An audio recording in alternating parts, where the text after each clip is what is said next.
Hello everyone. Yes, last videos में मैंने आपके साथ शेयर की थी रिएक्शंस ऑफ हेलो एल्केन्स। आज मैं आपके साथ शेयर करूंगी chemical reaction of haloarenes. First question is why reactivity of alkyl halides is more than that of the aryl halides और विनाइल हैलाइड्स। अगर हम एराइल हैलाइड यानी कि अगर बेंजीन के साथ डायरेक्ट हैलोजन ग्रुप अटैच्ड है या सिंपल एल्काइल ग्रुप के साथ अगर हैलाइड ग्रुप अटैच है तो किसकी रिएक्टिविटी ज़्यादा होती है? एल्काइल हैलाइड की। एराइल हैलाइड्स अगर बेंजीन के साथ डायरेक्ट हैलोजन ग्रुप अटैच्ड है तो उसकी न्यूक्लियोफिलिक सब्स्टिट्यूशन रिएक्शन के लिए बेटा रिएक्टिविटी कम होती है। देखो रीज़न क्या है। अगर हम सिंपल एल्काइल हैलाइड की बात करें CH3CH2Cl, यहाँ कार्बन क्लोरीन के बीच में क्या है? सिंगल बॉन्ड है। सिंगल बॉन्ड है, बॉन्ड स्ट्रेंथ कम होती है, ईजिली ब्रेक हो जाता है, तो हम इजीली Cl को निकाल सकते हैं और इसकी जगह पर कोई दूसरा न्यूक्लियोफाइल सब्स्टिट्यूट करवा सकते हैं। बट अगर हम बात करें एराइल हैलाइड्स की, यहाँ देखिए एराइल हैलाइड्स, यहाँ बेंजीन के साथ क्या है? Chlorine group attach, chlorine atom attach है।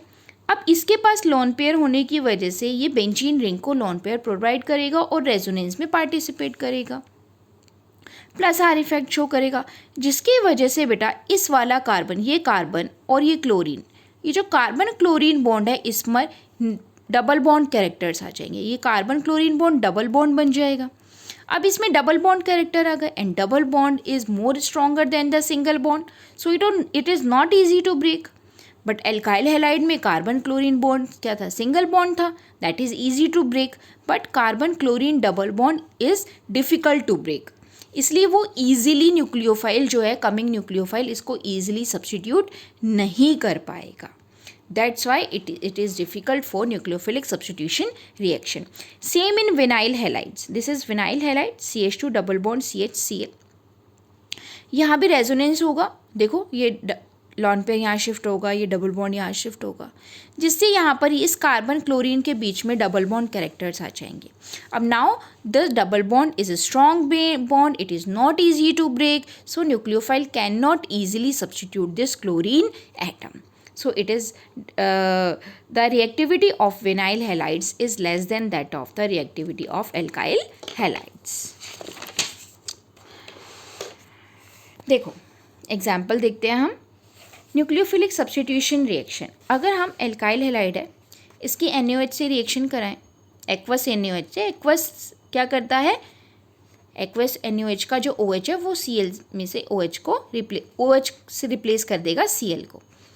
टेम्परेचर चाहिए 623 केल्विन, 300 डिग्री एटमॉस्फेरिक प्रेशर चाहिए।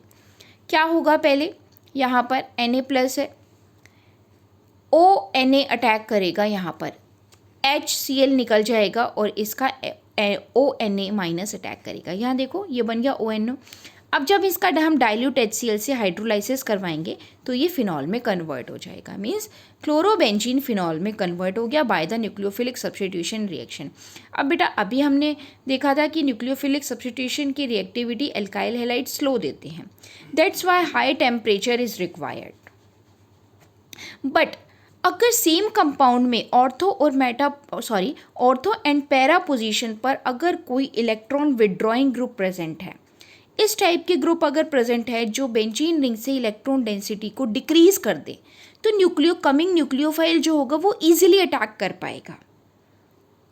ठीक है, फॉर एग्जांपल ये देखिए, ये आपके पास क्लोरोबेंजीन वही सेम है। ठीक है, हमने यहाँ पर कोई भी ग्रुप अटैच नहीं कर रखा, तो हाई टेम्परेचर चाहिए तभी फिनॉल बनेगा।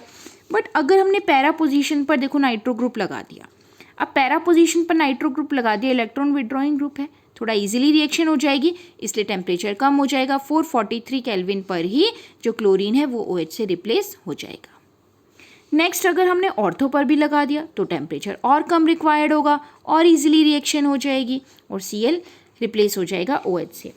अगर हमने दोनों ऑर्थो और पैरा इन तीनों पोजीशन पर ही क्या लगा दिया, अगर इलेक्ट्रॉन विड्रॉइंग ग्रुप लगा दिया तो रिएक्शन बहुत ही फास्ट हो जाएगी, इवन NaOH की रिक्वायरमेंट भी नहीं पड़ेगी, सिंपल H2O से रिप्लेसमेंट हो जाएगा और टेम्परेचर भी बहुत कम यूज़ होगा, दैट इज़ 323 केल्विन, और Cl रिप्लेस हो जाएगा OH से और क्या बनेगा? ये 2,4,6 trinitrophenol, that is picric acid. So this was the nucleophilic substitution reactions of aryl halides. Thank you.